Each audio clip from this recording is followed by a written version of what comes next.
Jessica Lewis from Mobile Enterprises.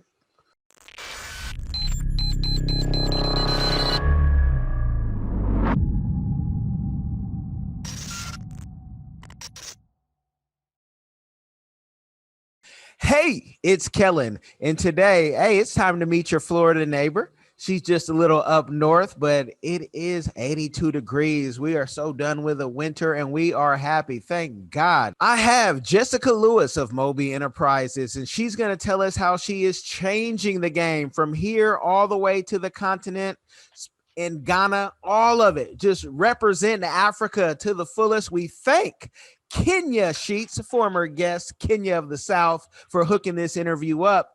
Jessica, how are you doing today? I am doing fantastic. How about you? I am great that I'm talking to you. I'm ready to hear how we can invest in Africa. So, give the game, please. What is your company doing? Oh, well, what aren't we doing is the question. And so, again, I'm Jessica Lewis of Mobile Enterprises. We build residential and commercial structures out of shipping containers. And what I like about the shipping container is that you can place these bad boys anywhere to create anything that you can think of. And so, between the United States and Africa, the things that we're doing right now, we are trying to build new communities, ones that are sustainable. Our container is wind, water, and fireproof, so it can withstand any kind of, I guess, special climate changes that we're experiencing across the world right now. And more importantly, honestly, guys, when you want to have a better quality space to live in, play in, and work in, these containers is the way to go. And so we're launching some programs on the continent and here in the US. And we just want to educate y'all on how y'all can get involved and do the same thing. I love to hear this. Now we're gonna stay in Africa real quick, just Yes. because that's just that's the now, that's the future. How did this journey begin? And I know people want to hear about the price. How much does it cost? They even gonna say it in Spanish. ¿Cuánto cuesta? They want to know. But let's talk about why Africa, why and why shipping containers. Well, for one, I'm black. So I am of African descent. Why not Africa should be the question. Our continent is just suffering from so many things that, to be honest with you, when I visited there, I just couldn't understand why. We have rich culture there. I mean, it literally is the continent of opportunity. And so when I was there, all I saw was, how can I rebuild this continent? How can we put ourselves as a collective of Black people back on the map without this reparation thing? So I'm not even going to get on my soapbox about reparations, but we are the reparation, guys. This is why Africa. Why not Africa? As Black people, we need to really start investing and putting more time and energy in to rebuilding things that we already have ownership of. So that's my input about why Africa. And from the container perspective, to be honest with you, I started that journey about 6 years ago as I was a project manager for companies that were doing container projects. And to be honest with you, I felt like the container is like the solution to all the world's problems. The container, you can use it for housing, you can use it for transitional spaces, whether it's medical or some other type of function. You can build retail stores out of it, and so that's kind of why Africa and why this product, because honestly, it can be a solution that will allow for us to catapult everything that we're doing on the continent and here in USA very easily. Well, Kenya knew exactly what she was doing when she sent this to me, because this is right up my alley. This is what I love to talk about and have investment land and a whole bunch of other stuff on the continent. I want to know, what is the price? Because people will probably fast forward to get to that. What's the price? I go on this beautiful website and I can see, what a tiny home costs. But for those listeners that are hearing it for the first time, what's the price and the timeline for if they say I have land actually in Nigeria or Cameroon, I'm ready. How soon can they get it done after you tell the price, please? For sure. Can I be transparent? Of course, do you. All right. So for one, guys, people ask that question. That's like a commonly asked question, but people don't realize that the price is according to your finishes. So whatever you want that project to look like, your decision making ultimately depicts what your cost is going to be. So, like you mentioned on our website, I can give an example of a build out for a tiny home. We have some that we're selling for about $40,000. It's a 2 bedroom, 1 bathroom, 40-foot container home. And so I'm just giving you that number because that is a product that people commonly are now wanting. So we weren't even really in the tiny home game. People synonymously think container is automatically small, and it's not. And so we're actually used to doing projects that are 2,000 square feet or larger. And so to answer your question succinctly, it depends on your project. However, if you say, hey, I just want to build out a tiny home community, it will be $40,000 per container, which is 2 bedrooms, 1 bath. The approximate square footage is about 320 square feet. As far as you having land and wanting to do a project like this, again, it doesn't matter how large the project is. It's about what do you expect to have happen with that project. Do you want tiny homes? Do you want larger than tiny homes? Do you want retail space? Like, do you want to create a whole smart city? Like, we don't know. And so that question is very vague. And I wish I could give a better answer, but until I actually know project specifics, I won't know how to answer that question. And so oftentimes when people ask that question, I ask them to fill out a consultation form. That consultation form would tell us what you need from us, because people come to us sometimes just for consulting, meaning they have a project, they want us to help them execute their project, or sometimes they ask for a partial build out. Hey, Jessica, I just need you to do the framework, or they ask us to do everything from start to finish, because we are a comprehensive construction firm. We have architects and engineers as well as general contractors. So depending on what the need is, we can help with all of that, but the consultation form will ultimately give us an idea where we can give you a preliminary quote. And I ask that because it's such an annoying question in a lot of businesses where no job is the same, even in consulting and public relations. No client is the same. And so I kind of want to, I love that answer. You are media trained and just a overall great interview. Does it matter, or is it any cheaper if someone says, hey, I have land in, Florida, I want to build a tiny home? Is it any cheaper to do it in Florida than it is to do it on the continent? Honestly, it is. In fact, a lot of people on our price list on our website, it says, I think $65 or $68 and up. And they're like, well, your website says $65. I said, it also says and up.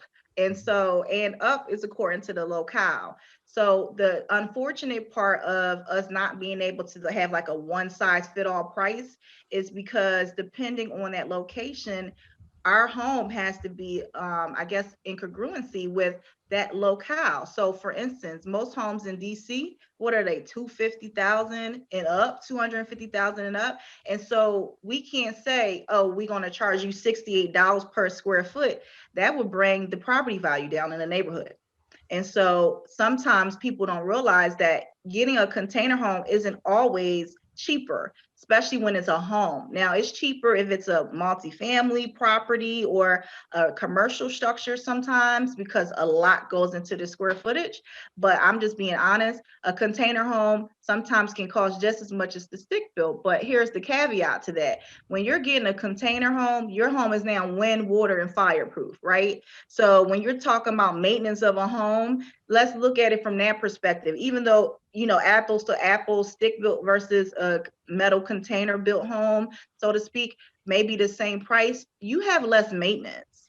And because of the other materials, because we're a green construction firm, that product, in addition to the materials that we use inside your house, have your cost savings. So you're almost at a net zero home. And so I'm not going to go deep into that unless you ask a question about a net zero or a zero net home. But that means you barely have utilities. You know, you may be paying bare minimum for electricity, water, and that's because of the efficiency and the energy use in that home. So I know I said a whole lot to say, but No, keep saying it, because that was my next question. Because on your website it talks about smart homes, and a lot of folks, when we're in Africa, people say, "Oh, but Kellen, the power goes out too much." I said, "Well, if you have a generator, or if you would invest in solar, you wouldn't have to worry about that." So go into that and talk about all those great features.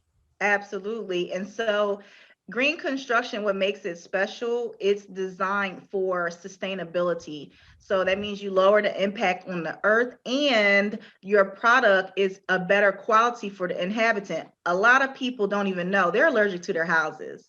They're allergic to the drywall, the wood, the carpet, all the traditional material that goes into a stick built home. They're allergic to that. And sometimes they're even, so from a continent perspective of Africa, a lot of things are built out of cinder block and cement and all that stuff. A lot of that stuff has silica in it. And so silica is something that kind of irritates your respiratory system. And so you may see, oh, I got allergies. You see people sneezing, or they're always congested. You may be allergic to your house. However, on the green construction side, all those products are closed cell. So the things that you typically would be allergic to on the regular stick built side, you're not allergic to on a green construction side, because there's nothing exposing you to this hazardous stuff that your material is made out of. So those trade-offs in and of itself, to me, I don't care if it is apples for apples price wise. I would want a home that I'm not allergic to. I mean, kids have allergies, your dogs, animals, everybody's allergic to the house, and all y'all doing is taking all this medicine, killing yourself. When you could have chose another way of life, which is green construction, where you have a better product and it's healthier for you.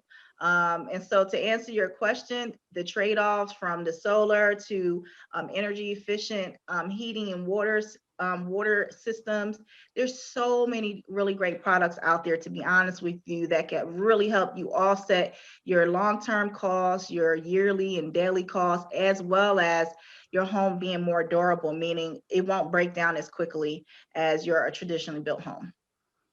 And how do you work out, working in different locations? Because I deal with construction, trying to do it in Africa. And a lot of times people say you need somebody there. And you know what? You kind of do need somebody there, or you need a great, camera system so you can yell at people, right? Yeah. But it's finding good people is difficult wherever you're at. But can you manage to be in Nigeria or Cameroon or Ghana? How do you do that? Because I just need you to give a little bit of the secret sauce so we can have people say, "Oh, it can be done." And this Penn State graduate and also Colorado, technical graduate has got the secret sauce. They might have to pay you for this. They do need to pay me for this, and we can actually help them with that. And so the funny part is, for us, it took some vetting. And so even if you're here in the US, you don't just start a project and disappear. Like your project will never get done. And so my specialty is project management. I am like the ruler of budgets and schedules, okay, as well as personnel. So you asked the question of how can you manage all these different projects. So one big thing that we're doing right now is we created apprenticeship programs. So one part of understanding how to successfully have projects is knowing that you've properly trained your people. So it's easy for us to say, well, let me hire, Kellen to do my project, but how do you know if Kellen even knows what he's doing? And I'm not talking about Kellen done capped me up or sent me over a resume or a curriculum vitae that says XYZ. No, how do you really know? And so I would say the answer to your question is, one, be teachable, and then be able to train your workforce. A lot of people don't realize that if you don't take the time out to train your people, your business is setting itself up for failure. And so how we've done it is we've went there locally, we've contacted and had relationships with people who we thought could be good candidates to be our operations manager. And so when you're trying to do business on a continent, you do need to have somebody locally there that can connect you to whatever it is that you need to do. So we do currently have land in Ghana, and we're also a registered business in Ghana. And all of that was done through our operations manager. And then we create those same relationships from country to country to country. And then by doing that, we don't have to physically be there or have special security cameras. We don't have to do that because we trust and we've trained our people to know exactly how to handle business on our behalf while we're not physically present. So I would say the number one thing is finding a good, solid person that you can train and trust. And then from there, help them understand how your vision is for your company and make sure you guys are on the same page. And then from there, you have to trust that they'll be able to take care of their business. And the only way you can do that is because you've properly trained them. And so we have apprenticeship programs and everything designed to help our people really carry out our vision efficiently through our training programs. And is Ghana the only country thus far that you guys have worked in? And if not, let us know. But can you expand, in the near future? So we are expanding as we speak. So Ghana was the first. And so we will have relationships and build outs in Mali, Kenya, Ethiopia, Morocco, Egypt. I feel like I'm missing some places. And so we're in the actual process of having those relationships executed and solidified through contracts. And then we'll be bringing our training programs and our structures to these countries very, very soon. And we're very open to creating new relationships. My goal for the continent is to make containers just much like here in the US, a common usage in construction, and green construction is different. So we're launching programs that will both aid in training, but also do build out so that people can start living in those homes as we're building them out. Okay, and folks, I know if I don't say this, Cameroon, she just forgot it. We can see the Bantu Cameroon is blood. one of them. Thank Okay, you. yeah, Okay. I got a gift, so I wouldn't let you leave it out. With with that. Nigeria. Look, sir, I would get in trouble if my people were listening in right now. They're like, wait a minute, how you gonna forget about us? Yeah, we have about 10 countries in Africa we're looking at right now. Okay, folks have been looking for this, and you being an American, you were born here, correct? Yes. That, a lot of times my African entrepreneurs, they'll call me, say, hey, Kellen, we need an American partner. Will you or somebody do it? Because we're trying to get funding in Kenya. Hey, Kenya, Uhaligani, got to give a shout out. But they want to get funded from VC. They want the vultures to give them money, and they're more likely to do it because in an American, and that's what I call American privilege, no matter what color you are, that you have in Africa, because they know they can sue us and bring us directly to jail. Do not pass go if something, goes awry. How do you feel when you get to the continent? I feel before I have stepped on the soil of Africa, I'm not really sure I understood how Black I was, or how great I am, or how much I am my ancestors' wildest dream. When I stepped on Africa's continent, and usually people get emotional, they cry, when they're going through tours and stuff.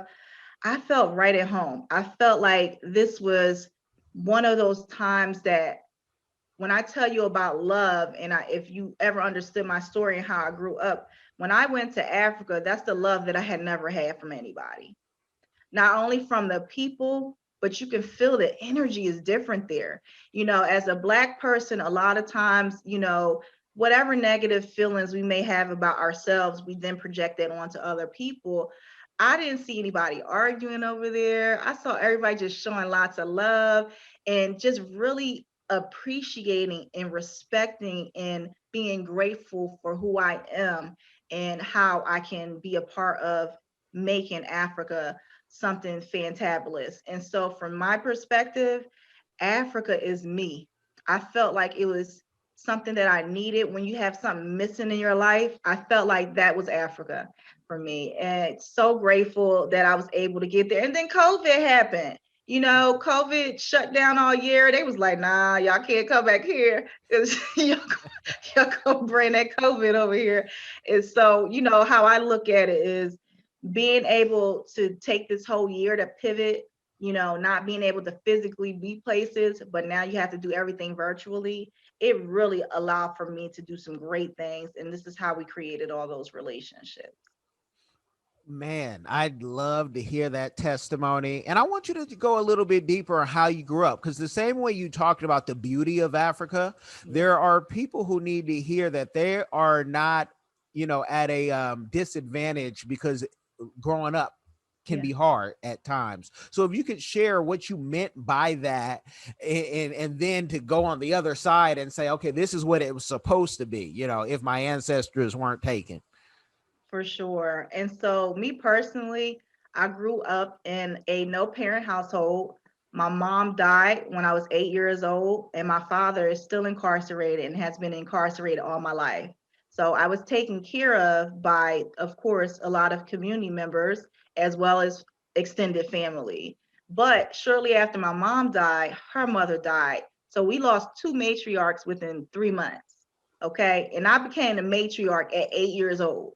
So imagine being an 8 year old having to be an adult and just taking care of your whole family. And so many of us have those type of environments where we don't have two parent households. We're getting taken care of by extended family, and we're doing the best we can. We're surviving. What I will say to anybody that's listening, that you felt like maybe the way you grew up wasn't ideal, there's always somebody out there living a worse life in their perspective.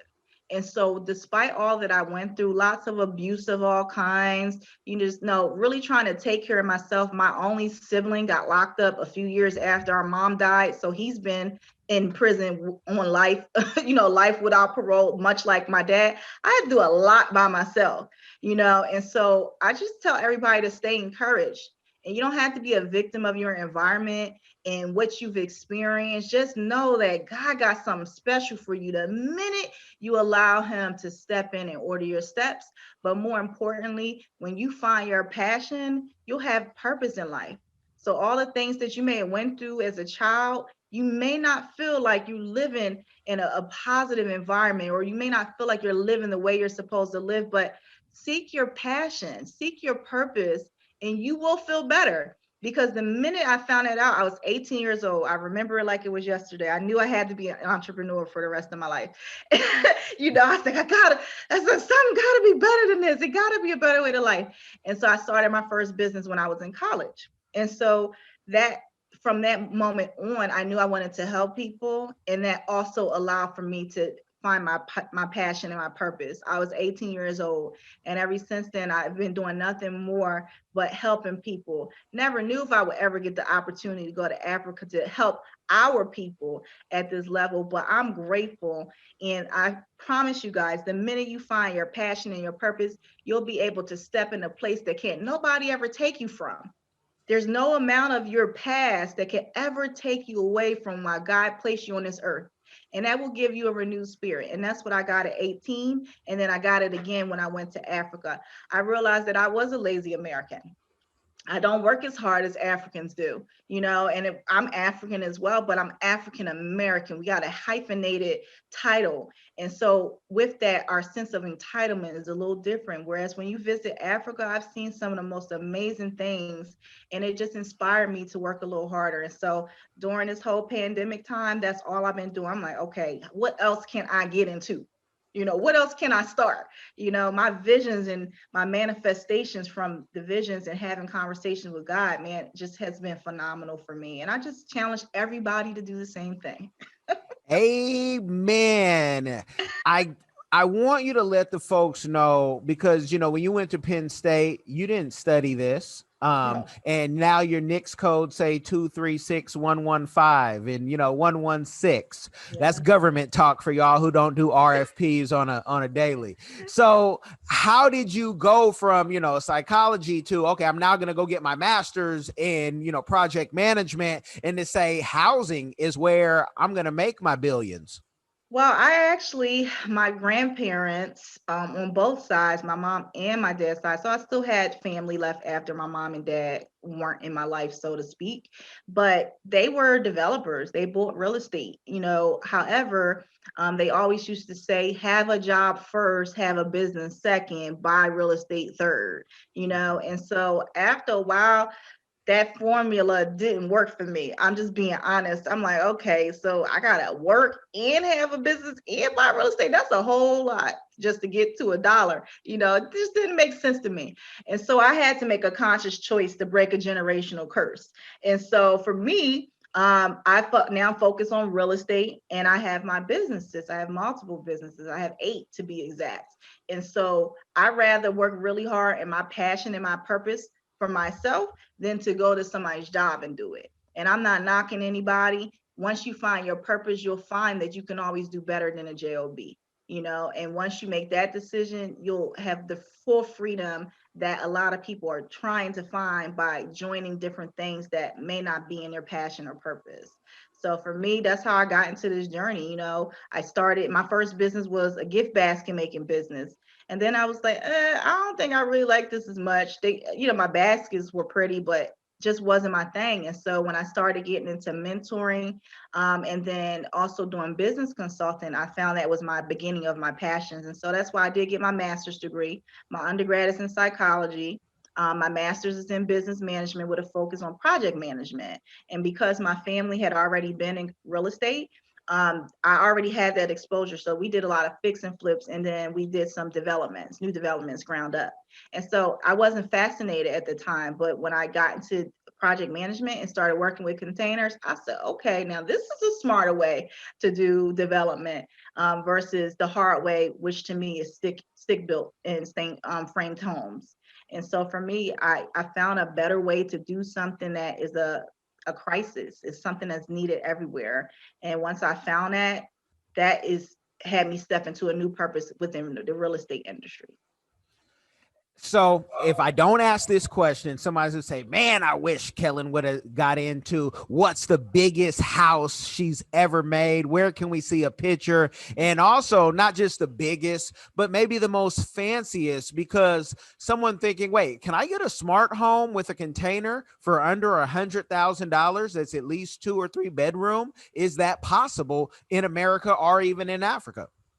Well, our biggest project is something that we're working on now. We're actually working on an 8-story multifamily. So it's an apartment complex.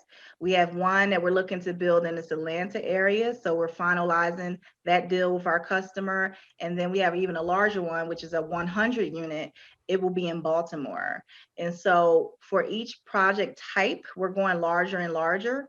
As far as luxury and as far as green living and all of that, we do have a really awesome picture gallery that's on our website right now that you can go and see some of the internal and external pictures. So residential wise, our largest was about 5,000 square feet. That picture is on our website. And now we're taking it to a whole nother level with the commercial projects, because we're like, okay, how large can we go? How can we go? And so if our customers are open to suggestions, we will take their vision to a whole nother level. And so these will be our upcoming really large projects. And unfortunately, due to confidentiality, those pictures are not on our website, because our customers, they appreciate that discreetness. And so what you see on the website are things that we don't identify as specific to a customer. And another thing that's important to understand is when you do a project with us, it is confidential. So we're not going to go and say, hey, you should go copy off of Kellen. No, we create something that's customized to you so that you can be proud of and say, hey, that's my house. and our architects don't resell the plans. And so each person, if you want a duplicate of something you already had, we will recreate it for you, but we don't sell your plans to somebody else. They will have to come up with their own original plans. And so most companies, they don't like to go the custom route. It's too much work, but we do, because we want you to have the vision that you kind of had in your head. We want to bring it to life for you. And can they get a smart home that's, a family could fit in, let's say 2 or 3 bedrooms for under 100,000? And I say that because I find that a lot of folks, especially first home buyers, they get intimidated when you talk too big. So now that you're talking containers, they're like, well, if I could spend 80,000, I'd consider it. And so for those who are, kind of on the edge and this is brand new, can you get a smart home for that price? You can. And so we are a very cost friendly strategizing company. And so if you say, this is my budget, we will make your vision work to your budget. Now, the compromise is that you have to be okay with, one, our suggestions, and two, you may have to give up something that could be very costly. We'll find a great alternative for it. But sometimes if you want specific things, it can cost a lot of money, but we'll work with any budget. And will the banks lend? Because when first container homes first came out, banks were kind of on the edge, and we don't know about that. You want to do what with our money? And so, will banks now lend to container homes now that they've seen the success? So another word for container homes in our world and what we do, we don't do a lot of site built. So we do modulars or prefabs. And so, yes, there are FHA, USDA, working with the community development financial institutions. I actually just got off a call with them before we got off the call. In Africa, they actually have green construction loans. I don't know why the United States doesn't have it, but in Africa they do. So yes, it's more accepted now. It's all about the language that you use. And so I would say, don't call it a container home, call it modular, call it prefab, or call it what they call as ISBU, which is International Standard of Building Units. Too long to remember, but ISBU module, prefab, or modular is a better terminology to use, because when you say container, they think mobile home, and all our products are permanently affixed. So your language that you use in discussing with your lenders, what kind of project you're doing, really will make a difference. Man, Black YouTube, you guys know you need this game. Earn Your Leisure, African Diaspora News. You guys got to get this game. Dynasty Mir, I didn't forget about you.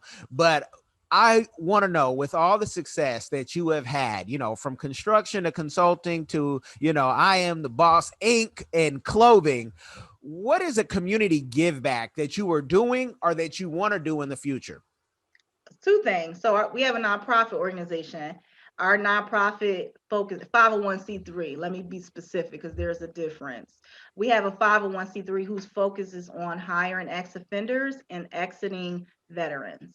And outside of just hiring them, we also will be helping them with housing. So we're building transitional housing for the previously incarcerated population.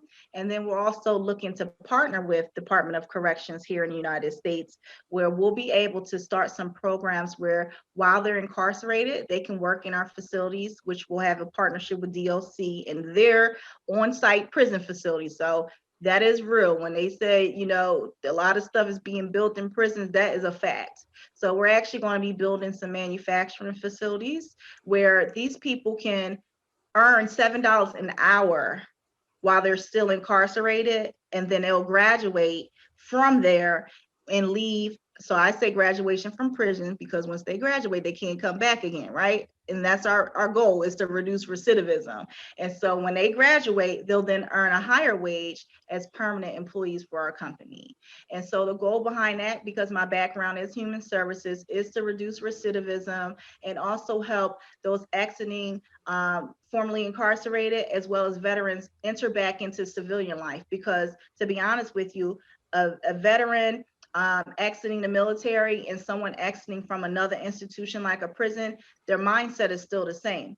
They still have to adjust. So we have social service programs that will help with mental health, spiritual health, financial health. We have a whole, like all our nonprofit projects has a full circle approach. Same thing with meeting the basic needs, making sure they have proper housing, food that they need, because we do grow pods, all that stuff. So our whole nonprofit sector focuses on all of those things. And so that's our give back. You know, we also have partnerships with the Rotary Club. We have other partnerships with Big Brother, Big Sister. We created a mentoring program specifically for people so that they can have multi-gender mentors, because some people didn't grow up with a mom like me. Some people didn't grow up with a dad like me. And so sometimes those interactions are very crucial into how a person is shaped. So our other nonprofit focuses on mentorship to help people have that positive relationship with the gender that they may not have been exposed to on a regular basis growing up. So we have a lot of give backs. You definitely are. I don't know if you have children or not, but you are giving back to a lot of people. So if you don't, you've adopted some. And so that is thank you. Yes, and many more to come. That is a beautiful story. And I want everyone to like, share, and subscribe. Please. Game